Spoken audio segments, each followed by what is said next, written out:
Note on Gargantua and Pantagruel by Francois Rabelais. This is an acclaimed book, considered by so many a masterpiece, and in fact included by the Norwegian Book Club among the best 100 novels ever written. For this list, they had about 100 writers from 54 countries, among them Umberto, Eco, and Salman Rushdie. And they give their list, and you can find Gargantua and Pantagruel there. And of course, we have Gargantuan. His name entered the common vocabulary. Gargantuan tastes and Gargantuan appetite and so on. In other words, this had such an impact. Alas, I am disappointed. I didn't like it and found it excessive, disgusting at times, and well, far from my 100 favorites. It's there with my 100 least liked books. True, I listened to an adaptation for the BBC, but thank God for that. I mean, I'm 99% sure that I would dislike the whole thing even more. I mean, talk of excess. How much can I take? This was just about 2 hours of pissing, farting, defecating, and eating and whatnot. What would I do with, I don't know, 20 hours? I would just die in the bathroom. I'm joking. I don't know why I'm so squeamish and whining and it's not for me. I'm not this snobbish aristocrat, or maybe I am. There it is. I remember that joke with pretentious moi, but I found it from the start with that birth, with the amniotic liquid, with drinking it and trying to get out and going back and then coming through an ear and and the mother farting and again farting and all the time. I mean, come on, give me a break. This is the masterpiece?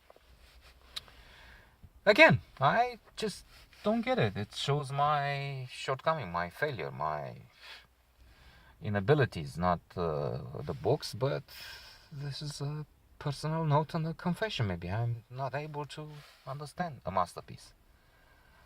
It made me think of Trump somehow. Well, Trump is on my mind, but he does have this gargantuan taste for things. The gold, for one thing, in his hotels and bathrooms and everywhere, I understand, and opulence. And if we listen to his video in that bus when he was with Billy Bush, some president America has, the greatest democracy in the world, has a president who says, well, if you're a star, I let you do anything. If I see a beautiful woman, I go and kiss her, and you grab them by the pussy. I mean, it's gargantuan. Indeed, it's a monster, a giant of bad taste in both images, Gargantua and this president-elect. I mean, it's incredible. And then I was thinking of Blink by the marvelous Malcolm Gladwell.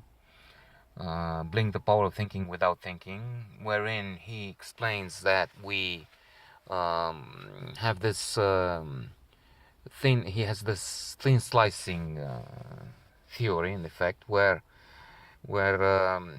it is explained that we make a decision in most of the time in less than 2 minutes, and this is how we